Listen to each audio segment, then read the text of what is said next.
Solution क्या होता है? क्लास 11 केमिस्ट्री का चैप्टर 1 सॉल्यूशन क्या होता है?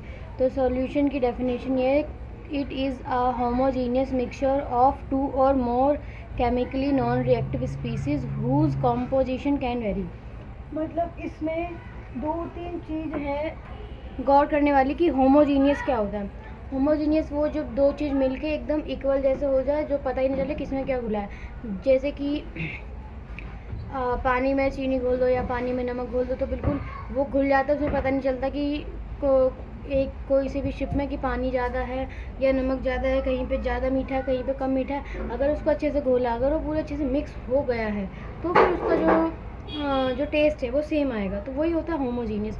होमोजीनियस का अपोजिट होता है हेट्रोजीनियस। हेट्रोजीनियस वो होता है जिसमें अगर जैसे कि हम पानी में रेत मिला रहे हैं, तो पानी में जो रेत मिला रहे हैं तो उसकी वो मिलेगा ही नहीं कभी। जैसे पानी में हम रेत मिला रहे हैं तो वो कभी मिलेगा ही नहीं, वो थोड़ा भी नहीं मिलेगा। वो जो होता है ये हमें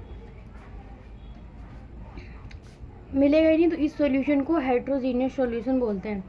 तो पर हेट्रोजीनियस बोलते हैं, हेट्रोजीनियस सॉल्यूशन। पर जब हम इस चैप्टर में पढ़ रहे हैं वो है होमोजीनियस के बारे में।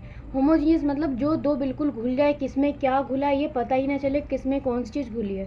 ठीक है, होमोजीनियस मिक्सचर के बारे में हम बात कर रहे हैं। तो अब अब दो और मोर मतलब अकेला कोई कैसे घुल सकता है। जैसे कि पानी है तो केवल पानी तो खुद में ही अकेला ही है ना, तो वो अगर एक से ज़्यादा नहीं होगा तो कैसे घुलेगा? पानी अकेला ही कैसे घुल सकता है? तो नहीं घुल सकता, उसमें कोई चाहिए ना, जैसे कि नमक, चीनी, कुछ भी चीज़ घोलने के लिए, नींबू। तो इनमें जो भी हमें चीज़ चाहिए वो हो, एक से तो ज़्यादा ही होना चाहिए ना। अब हम इस चैप्टर में जब पढ़ेंगे तो इसमें दो की बात करी गई है, मेनली दो चीज़ की बात करी गई है। और नॉन रिएक्टिव मतलब नॉन रिएक्टिव ऐसे कि हमने वो केमिकली रिएक्टिव नहीं होना चाहिए। मतलब ऐसे कि हमने उसमें कुछ मिलाया तो उसमें से धुआं निकल गया, उसका कलर चेंज हो गया, वो उसमें से आग निकल गई, वो एक्सोथर्मिक हो गया या उसमें का प्रॉपर्टी चेंज होगी। इस टाइप का केमिकली रिएक्टिव नहीं होना चाहिए और उसको ही होमोजीनियस सॉल्यूशन बोलते हैं। और होमोजीनियस ही सॉल्यूशन हमें पढ़ना है। पर होमोजीनियस सॉल्यूशन में के दो टाइप्स होते हैं, दो कंपोनेंट होते हैं। एक होता है सॉल्वेंट, एक होता है सॉल्यूट। और सॉल्वेंट के भी फर्दर दो कंपोनेंट होते हैं, पहला एक्वस और नॉन एक्वस। तो सॉल्यूशन के दो कंपोनेंट के बारे में पढ़ते हैं। सॉल्वेंट क्या होता है? सॉल्वेंट वो होता है जो ज़्यादा होता है, क्योंकि ऐसे मतलब बोल सकते हैं कि जिसकी ज़्यादा चलती है। मान लो कि कोई ज़्यादा है कोई सी भी ग्रुप में, जिसकी संख्या ज़्यादा उसी की तो ज़्यादा चलेगी। सेम वही रूल यहाँ पे अप्लाई होता है। जैसे कि बहुत सारे लोग हैं उसमें से जैसे कि हम सरकार चुनते हैं तो उसमें भी हम वोट देते हैं, जिसकी ज़्यादा वोट होते हैं वही पार्टी जीतती है। तो इसमें भी यही बात है, सॉल्वेंट में ज़्यादा होती है इसलिए इसी की चलती है और इसी की बात माननी पड़ती है। और जो ये ज़्यादा होता है तो ये अगर सॉलिड है, ये अगर सॉल्वेंट अगर सॉलिड रूप में है तो जो सॉल्यूशन होगा वो भी सॉलिड रूप में होगा। अगर ये सॉल्वेंट लिक्विड रूप में है तो जो सॉल्यूशन होगा वो भी लिक्विड रूप में होगा। अगर ये जो सॉल्यूशन ही गैस रूप में तो जो सॉल्यूशन बनेगा सॉल्यूट मिक्स होने के बाद, इन तीनों कंडीशन में जो सॉल्वेंट है वही रूप का सॉल्यूट होगा। अगर सॉल्वेंट सॉलिड है तो सॉल्यूशन भी सॉलिड होगा, चाहे सॉल्यूट कुछ भी हो, चाहे सॉल्यूट लिक्विड हो, गैस हो, कुछ भी हो। अगर सॉल्वेंट लिक्विड है तो सॉल्यूशन भी लिक्विड होगा, चाहे अगर सॉल्वेंट लिक्विड है तो सॉल्यूशन भी लिक्विड ही होगा, क्योंकि जो ज़्यादा है उसी की चलती है ना। अगर सॉल्वेंट लिक्विड है तो जो सॉल्यूशन मिक्स करने के बाद, सॉल्यूट मिक्स करने के बाद बनेगा, फाइनल सॉल्यूशन जो बनेगा वो भी लिक्विड फॉर्म में ही होगा। और अगर सॉल्वेंट जो ज़्यादा है वो गैस है तो अगर सॉल्यूट किसी भी रूप में मिक्स कर दें वो गैस के ही फॉर्म में होगा। मतलब सॉल्वेंट की मात्रा ज़्यादा है इसलिए सॉल्वेंट का ही रूप आ जाता है सॉल्यूशन में। सॉल्यूशन का खुद का ऐसा नहीं होता कि दोनों का थोड़ा थोड़ा आ रहा है, नहीं। अगर सॉल्यूट अगर सॉलिड है, लिक्विड है, गैस, उससे कोई फ़र्क नहीं पड़ता। सॉल्वेंट क्या है, जो सॉल्वेंट है वही सॉल्यूट बन जाता है। ठीक है, अब सॉल्यूट क्या होता है? सॉल्यूट छोटा होता है। मतलब सॉल्यूट, जैसे सॉल्यूट की स्पेलिंग होती है SOLUTE, तो एल की जगह पे सी लगा दो तो क्या हो जाएगा? क्यूट। सॉल्यूट मतलब छोटा होता है, वो छोटा सा होता है, वो मान सकते हैं ऐसा सीधा होता है, उसकी चलती नहीं है, वो मतलब वो ऐसे मैनिपुलेट हो जाता है, वो मतलब किसी की हर किसी की बात मान लेता है, वो सॉल्वेंट की बात मान लेता है, जैसा सॉल्वेंट कहता है वैसा मान लेता है, और इसकी मात्रा कम होती है। मेन रीज़न ये है अगर देखा जाए केमिस्ट्री में, तो जो सॉल्यूट है उसकी मात्रा कम होती है, उसका अमाउंट कम होता है। फिर उसके बाद आता है एक्वस और नॉन एक्वस। हमने पढ़ा था कि जो सॉल्वेंट है उसके भी दो टाइप होता है, एक्वस और नॉन एक्वस। एक्वस क्या होता है? जब हम सॉल्वेंट के रूप में, मतलब हम सॉल्वेंट के ही दो पार्ट देख रहे हैं, अगर हम सॉल्वेंट के रूप में एज अ वाटर लेते हैं तो वो एक्वस हो जाएगा। जब वाटर मतलब जब पानी लेते हैं। नॉन एक्वस सॉल्वेंट जब होगा जब हम सॉल्वेंट के रूप में पानी की जगह पे कुछ और ले लो, पानी की जगह पे कुछ और, जैसे एसीटोन, अल्कोहल, इथेनॉल, कुछ भी ले लो, पानी नहीं होना चाहिए। अगर सॉल्वेंट पानी है तो एक्वस हो गया, पानी नहीं है तो नॉन एक्वस हो गया। और हम इस चैप्टर में एक ही सॉल्वेंट लेंगे, एक ही सॉल्यूट लेंगे, तो हम इस चैप्टर में बाइनरी सॉल्यूशन के बारे में पढ़ेंगे। अब सॉल्यूशन के कितने टाइप होते हैं बेस्ड ऑन सॉल्वेंट क्या है, सॉल्यूट क्या है, ऐसे कर करके 9 टाइप के सॉल्यूशन होते हैं।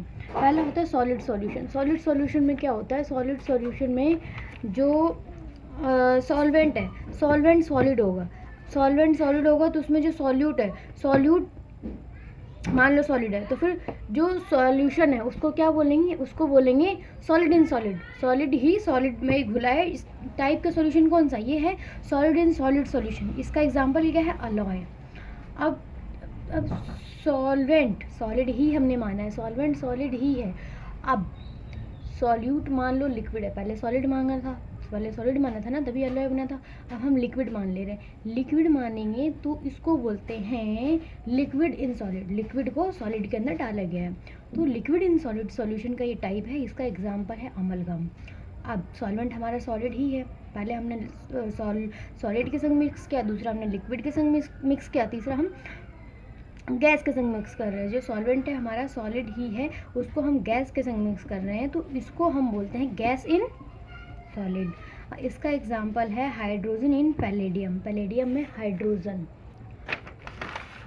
अब यहाँ पे हम तीनों जगह हमने सॉल्वेंट को ही सॉलिड लिया, अब हम सॉल्वेंट को लिक्विड ले लेते हैं। अब लिक्विड सॉल्यूशन में जो फिजिकल स्टेट है वो क्या होगी? जो सॉल्यूशन की स्टेट है वो क्या होगी? वो सॉल्यूशन की जो स्टेट है वो जो लिक्विड की स्टेट, जो सॉल्वेंट की स्टेट है वो होगी। सॉल्वेंट की स्टेट क्या है? लिक्विड। तो सॉल्यूशन की स्टेट क्या होगी? लिक्विड। यहाँ पे लिक्विड, और इस चैप्टर में मेन हम लिक्विड सॉल्यूशन के ही बारे में पढ़ेंगे। और इसमें अगर इसमें भी और सॉलिड सॉल्यूशन में भी और आने वाले सॉल्यूशन में भी इसमें सॉल्यूट क्या है, सॉलिड है, लिक्विड है, गैस है, उससे कोई फ़र्क नहीं पड़ता। सॉल्वेंट जो है उसी टाइप का सॉलिड हो जाता है। जैसे कि अब हम मानते हैं कि जो सॉल्वेंट है वो हमारा लिक्विड है, अब हम उसमें सॉल्यूट हम मिला रहे हैं सॉलिड रूप में। तो ये तो हमने देखा है लिक्विड सॉल्यूशन, हमने तो मतलब डेली हमने खुद करा है, इसके लिए हमें कोई केमिकल लेने की ज़रूरत भी नहीं है। जैसे कि हम पानी लेते हैं, उसमें नमक और चीनी घोल के हम मुँह पर शरबत बना के पी लेते हैं, तो ये क्या होता है? लिक्विड में ही तुमने सॉलिड घोला है, इसको क्या बोलेंगे? इसका एग्जाम्पल सॉल्ट सॉल्यूशन हो जाएगा। अब हम लिक्विड में ही लिक्विड मिलाते हैं। लिक्विड में लिक्विड कैसे? जैसे कि जो अल्कोहल कंज्यूम करते हैं वो अल्कोहल के अंदर पानी मिलाते हैं, तो ये सॉल्यूशन का टाइप क्या हो जाएगा? Liquid in liquid. इसका एग्जांपल क्या हो जाएगा? अल्कोहल इन H2O। अब हमारा सॉल्वेंट क्या है? लिक्विड। हमने उसमें क्या मिला दिया? गैस। तो इसका एग्जांपल क्या है? कोका कोला, थम्स अप, और ये जितने भी सॉफ्ट ड्रिंक और हार्ड ड्रिंक है, mainly hard drink, carbonated drink, वो वाले, उसको क्या बोलेंगे? Aerated drink. इसमें जो हमारा सॉल्वेंट है वो है लिक्विड, पर सॉल्यूट के रूप में हमने उसे गैस लिया है। तो इन तीनों में जो हमने घोला है उनकी स्टेट लिक्विड ही है, क्योंकि हमारा सॉल्वेंट लिक्विड था। अब हम गैस सॉल्यूशन की बात करते हैं। गैस सॉल्यूशन का जो है, हमने मान लिया कि जो सॉल्वेंट है इसमें गैस ही है, गैस में हमने सॉलिड मिलाया, तो इसका एग्जांपल क्या है? Camphor. Camphor in nitrogen gas. वैसे तो कैम्फर जैसे कि कपूर होता है, कपूर को हम खुले में ऐसे छोड़ देते तो वो अपने आप ही इवेपोरेट हो जाता है, पर हम एक स्पेशल कैसे लेते हैं कि जब हम कैम्फर को नाइट्रोजन में डालते हैं तो वो बहुत जल्दी इवेपोरेट हो जाता है और वो गैस का रूप ले लेता है, सॉलिड होकर भी गैस का रूप ले लेता है। ठीक है, अब हम सॉल्वेंट की जगह पे गैस ही लिया है, वो तो हमारा कन्फर्म है। तो हमने अब इसमें लिक्विड मिला दिया, तो ये क्या होता है, लिक्विड हमारे कौन से अमाउंट में है, सॉल्यूट है। मतलब क्या है, लिक्विड हमारे क्या है, सॉलिड है, सॉल्यूट है। तो उसका क्या अमाउंट होगा, उसका अमाउंट कम होगा। तो इसका एग्जांपल क्या है, ये तो हम रोज़मर्रा की लाइफ में देखते हैं कि हम जैसे कि बारिश होती है उसके बाद हम कहते हैं कि अरे जो ये है एयर, उसमें ह्यूमिडिटी आ गई। ह्यूमिडिटी मतलब उसमें पानी है, तो उसमें क्या है, हवा में ही तो पानी है, कम पानी है इसलिए मैं दिख नहीं रहा। उसको क्या बोलते हैं, मॉइस्चर इन हवा में होता है। और ऐसे विश्वास नहीं होता तो ऐसे देखो कि हमने फ्रिज में से कोई बोतल निकाली, निकालने के बाद बाहर रख दिया, तो वो हवा में वो ऐसा नहीं होता कि बोतल के अंदर कोई छेद है और वो पानी बाहर आ गया, ऐसा कुछ नहीं है। बोतल जो होती है वो ठंडी होती है और वो हवा के कांटेक्ट में आती है, तो जो हवा में जो पानी है वो कंडेंसेट हो जाता है, वो लिक्विड के फॉर्म में आ जाता है। तो कहीं ना कहीं हवा में पानी है ना, तो वही हो जाती ह्यूमिडिटी का एग्जाम्पल। अब गैस के रूप में हमने गैस ही लिया, दो गैस को मिक्स कर दिया, ये क्या, इसका तो सबसे बड़ा एग्जांपल एयर ही है। एयर में कितने सारे गैस मिक्स है, कार्बन डाइऑक्साइड, नाइट्रोजन, ऑक्सीजन। तो ये भी एग्जांपल किसके हैं, गैस इन गैस सॉल्यूशन के। इसके बाद हमारे पास आता है, तो देखो इसमें हम सॉल्यूट का अमाउंट पता करना होता है।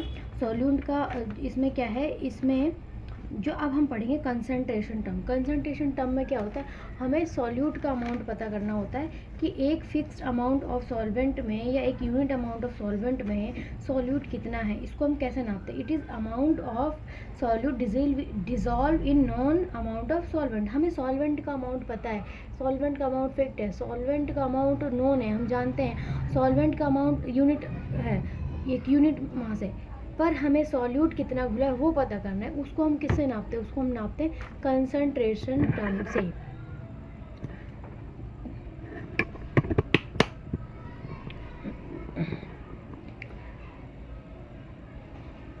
कंसंट्रेशन टर्म, तो कंसंट्रेशन टर्म